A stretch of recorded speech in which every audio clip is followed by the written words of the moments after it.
Hello बच्चों। देखिए जल्दी जल्दी बैठ जाएं आप लोग। मेरे अदृश्य छात्र जो मुझे अन्य माध्यम से पढ़ रहे हैं, बेटा डॉट पेन रजिस्टर सभी लेकर बैठें। उस डॉट पेन रजिस्टर जैसे रजिस्टर खोलें उस पर मतलब आप पार्ट नंबर डालें, कौन सा है, चैप्टर का नाम डालें और टॉपिक डालें और लिखना शुरुआत करें, डायग्राम बनाएं। तो जैसा कि आप देख रहे हैं कि बायोलॉजिकल क्लासिफिकेशन के 10 नंबर के लेक्चर में साइनोबैक्टीरिया या साइनोजीवाणु आपके सामने डायग्राम में बनाया गया है। तो आज इस पर चर्चा होगी। इसमें आपका पोजीशन बताई जाएगी कि पहले पोजीशन क्या थी, आज इसकी पोजीशन कहाँ पर है, पहली चीज़। दूसरा, इसके कैरेक्टर बताए जाएंगे। इसमें फोटोसिंथेटिक यूनिट क्या होती है ये बताया जाएगा। इसमें रिप्रोडक्टिव ऑर्गन कौन से होते हैं बेटा ये बताया जाएंगे। ये मैं जो आपको बता रहा हूँ ये questions related to competition exam, मतलब वो वही चर्चा कर रहा हूँ, ये बताए जाएंगे। इसमें कैरेक्टर बताए जाएंगे, क्या कैरेक्टर बताए जाएंगे, और एट लास्ट स्ट्रक्चर बताई जाएगी। तो सबसे पहले इनकी पोजीशन, जब इनकी खोज हुई थी तो उस खोज में उस समय इनको प्लांट किंगडम के अंतर्गत रखा गया। प्लांट किंगडम में साइनोफाइसी या मिक्सोफाइसी एक क्लास आता है, उसमें इनको रखा गया था। एल्गी का ये क्लास है। वहाँ इनको क्यों रखा गया था, क्योंकि इनका जो कलर होता था वो blue green algae blue green होता था। ब्लू जो कलर था इनका, यह ब्लू कलर सी फाइकोसाइनिन के कारण होता था। ग्रीन जो कलर था वो क्लोरोफिल ए पिगमेंट्स के कारण होता था। और रेड कलर के लिए इसमें सी फाइको एरिथ्रिन पिगमेंट्स पाया जाता। तो तीनों के कॉम्बिनेशन से इनका ब्लू ग्रीन कलर बन गया। इस वजह से इनको ब्लू ग्रीन एल्गी के साथ रख दिया गया। लेकिन जब साइंटिस्ट ने इसकी स्टडी की तो देखा ये प्रोकैरियोटिक नेचर के होते हैं, ये प्रोकैरियोटिक नेचर के होते हैं। तो वहाँ से उठाकर इनको किंगडम मोनेरा में ले आए। तो वहाँ से उठाकर इनको कहाँ ले आए, किंगडम मोनेरा में ले आए। तो ये इनकी पोजीशन। अब इनके कैरेक्टर आते हैं। तो कैरेक्टर में वही सिंपल से कैरेक्टर मैं सबसे पहले बताता हूँ। यूनिसेलुलर होते हैं पहला, ये समूह में पाए जाते हैं, ग्रुप में पाए जाते हैं। दूसरा, तीसरा प्रोकैरियोटिक नेचर के होते हैं। अब यही प्रोकैरियोटिक के ऊपर थोड़ी सी चर्चा कर लें, यानी कि ये प्रिमिटिव सेल्स होती है। न्यूक्लियस के चारों ओर न्यूक्लियर मेम्ब्रेन नहीं पाई जाती, इस वजह से इसके न्यूक्लियस को इंसिपिएंट न्यूक्लियट कहा जाता है। इसका जो मटेरियल होता है सर्कुलर होता है, जिसे न्यूक्लियोड कहा गया, यानी कि सर्कुलर डीएनए जो होता है उसको न्यूक्लियोड के नाम से जाना जाता है। डेवलप सेल नहीं है, यानी कि ना तो माइटोकॉन्ड्रिया पाया जाता होगा, ना 80S राइबोसोम पाया जाता होगा, ना गोल्गी पॉडी पाए जाते होंगे, ना लाइसोसोम पाए जाते होंगे। तो सिर्फ और सिर्फ 70S राइबोसोम पाया जाता है, 70S राइबोसोम पाया जाता है। ये ऑटोट्रोपिक नेचर के होते हैं, क्लोरोफिल ए पाया जाता है। इस वजह से यह अपने भोजन का निर्माण स्वयं कर लेते हैं।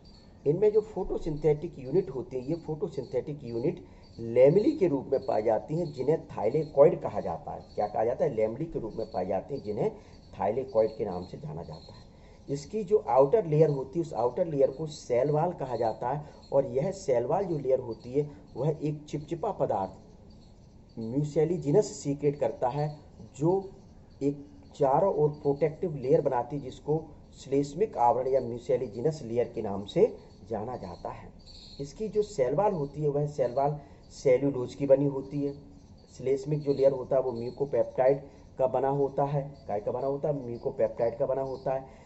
गैस वैक्यूल्स यानी आभासी रिक्तिकाएं, गैस वैक्यूल्स यानी आभासी रिक्तिकाएं पाई जाती हैं। स्टोरेज फूड मटेरियल स्टार्च और प्रोटीन होता है। स्टोरेज फूड मटेरियल क्या होता है इसका, स्टार्च और प्रोटीन के रूप में जाना जाता है। इसके जो रिप्रोडक्टिव ऑर्गन होते हैं, रिप्रोडक्टिव ऑर्गन जो होते हैं वो एकाइनिट्स के नाम से जाने जाते हैं।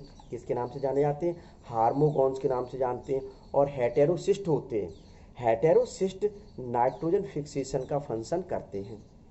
इनके जो सदस्य हैं साइनोबैक्टीरिया के अंतर्गत जो सदस्य आते हैं, जैसे नोस्टॉक है, एनावीना है, ऑसिलोटोरिया है, क्या ये नाइट्रोजन फिक्सेशन का कार्य करते हैं। काय का कार्य करते हैं बच्चों, नाइट्रोजन फिक्सेशन का कार्य करते हैं। अब ये कहाँ पाए जाते हैं, तालाब हैं, पोखर हैं, या नम भूमि जो होती है, धान के खेत होते हैं वहाँ पाए जाते हैं, यानी पॉन्ड्स में पाए जाते हैं। मॉइस्चर लैंड होती है उसमें पाए जाते हैं, और जो राइस की खेती होती है, चावल की खेती होती है, उसमें मुख्य रूप से ये पाए जाते हैं। तो पहली चीज़ इसमें कुछ जो याद रखने वाले पॉइंट्स हैं मैं वो आपको बता रहा हूँ। तो सबसे पहले तो फोटोसिंथेटिक पिगमेंट आपको ध्यान में रखने पड़ेंगे, क्लोरोफिल ए, सी फाइकोरेथिन और सी फाइकोसाइनिन, पहली बात। दूसरा, गैस वैक्यूल्स पाए जाते हैं, आभासी रिक्तिकाएँ पाई जाती है, ये भी ध्यान में रखना पड़ेगा आपको। फिर तीसरी चीज़ बताई जाती है, इनके जो रिप्रोडक्टिव ऑर्गन होते हैं, हार्मोगोन्स हैं, हेटेरोसिस्ट हैं, एकाइनिड्स हैं, ये आपको ध्यान में रखना पड़ेगा। क्या ये? दूसरी चीज़ ध्यान में रखनी पड़ेगी कि पहले इनको किंगडम प्लांट के अंतर्गत एल्गी में रखा गया था, अब इनको प्रोकैरियोटिक सेल के नेचर के कारण इनको किंगडम मोनेरा के अंतर्गत रखा गया। क्लियर? तो ये इनके क्या बता सकते हैं, कैरेक्टर। और एग्जाम्पल तो आपने बता दिए, नॉस्टॉक है, एनाबीना है, ऑसिलोटोरिया, ये इनके क्या होते हैं, एग्जाम्पल। अब देखते हैं आप इनकी स्ट्रक्चर। टॉपिक वाइज बेटा वहाँ मतलब एक हेडिंग वाइज डालें कि पहले पोजीशन डालें, फिर इनके कैरेक्टर डालें, अब आती स्ट्रक्चर। स्ट्रक्चर के लिए आपको डायग्राम बनाना पड़ेगा। तो आप और हम लोग देखते हैं, मैंने आपको पार्ट जैसे डाल के रखा है। फर्स्ट पार्ट इसका म्यूसिलेजिनस शीथ कहलाता है या श्लेष्मिक लेयर कहलाता है। कैरेक्टर में जैसा कि मैंने आपको बताया था, सेल वाल के द्वारा म्यूसिलेजिनस एक मटेरियल सीक्रेट होता है जो इसके चारों ओर एक प्रोटेक्टिव लेयर बनाता है। उस लेयर को म्यूसिलेजिनस शीथ या श्लेष्मिक आवरण कहा जाता है, जो म्यूकोपेप्टाइड का बना हुआ होता है। सेकेंड लेयर इसकी सेल वाल कहती है या कोशिका भित्ति। वास्तव में यह सबसे बाहरी लेयर है, आउटर मोस्ट लेयर होती है। क्या? इसकी आउटर मोस्ट लेयर होती, इसी लेयर के द्वारा श्लेष्मिक मटेरियल सीक्रेट होता है, यानी कि यह कह दिया जाए श्लेष्मिक आवरण जो होता है वह इसी के द्वारा बनाया हुआ जाता है। यह लेयर जो रहती है वो सेल्यूलोज की बनी होती है। क्लियर? सबसे अंदर के साइड में या साइटोप्लाज्म को चारों ओर से घेरे हुए एक लेयर पाई जाती है जिसको सेल मेम्ब्रेन, प्लाज्मा मेम्ब्रेन, कोशिका झिल्ली के नाम से जाना जाता है। आप देख रहे हैं रेड कलर की बेटा, ये ब्लैक कलर की जो थी वो सेल वाल थी, ये डॉट डॉट जो थी वो श्लेष्मिक लेयर थी। तो रेड कलर की जो लेयर है उसको क्या कह दिया, सेल मेम्ब्रेन, प्लाज्मा मेम्ब्रेन, कोशिका झिल्ली के नाम से जाना जाता है। चूंकि ये साइटोप्लाज्म या प्रोटोप्लाज्म के चारों ओर पाई जाती है, इस वजह से इसको साइटोप्लाज्मिक मेम्ब्रेन भी कहा जा सकता है बेटा। क्या कहा जा सकता है? साइटोप्लाज्मिक मेम्ब्रेन के नाम से भी जाना जा सकता है। क्लियर? लिपोप्रोटीन की बनी होती है, विशेष ध्यान रखें, काय की बनी होती है ये लेयर, ये वाली लिपोप्रोटीन की बनी हुई होती है। अब आता है इसका साइटोप्लाज्म या प्रोटोप्लाज्म। तो साइटोप्लाज्म या प्रोटोप्लाज्म को टू पार्ट में डिवाइड किया गया।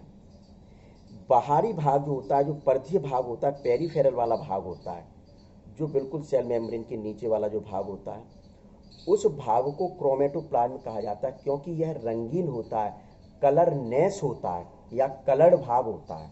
क्या? इसके दो भाग होते हैं, पहला क्रोमेटोप्लाज्म जो पेरीफेरल भाग कहलाता है, जिसमें लेमली पाई जाती है, यानी फोटोसिंथेटिक लेमली होते हैं।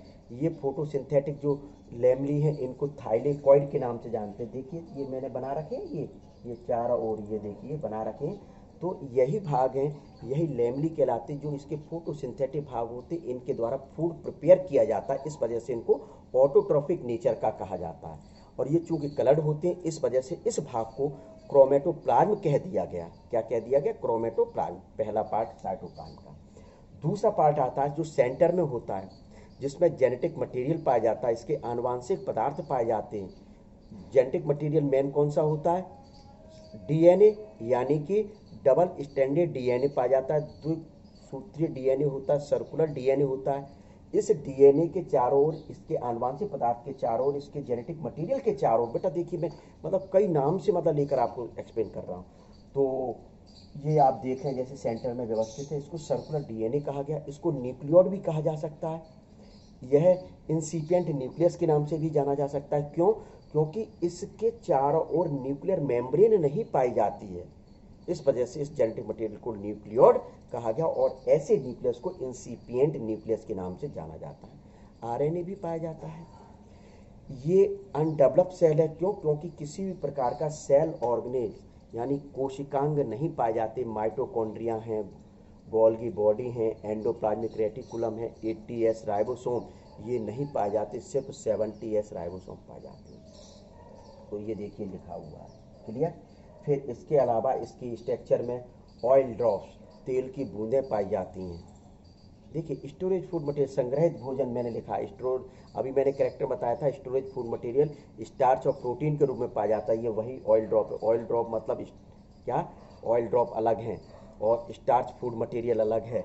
और आपके क्या है, प्रोटीन ग्रैन्यूल्स, दो चीज़ बताई थी कि स्टोरेज फूड मटेरियल स्टार्च और प्रोटीन के रूप में पाए जाते हैं। तो ये आपका क्या होते हैं, इसकी स्ट्रक्चर होती है। ठीक है बेटा, तो इतना आपको कायम पढ़ना है, इसकी स्ट्रक्चर में पढ़ना है। फिर इसके बाद जो साइनोबैक्टीरिया के बाद जो अगला जो लेक्चर आएगा बेटा, उस अगले लेक्चर में यानी कि 11 नंबर का लेक्चर होगा, उस 11 नंबर के लेक्चर में मैं आपको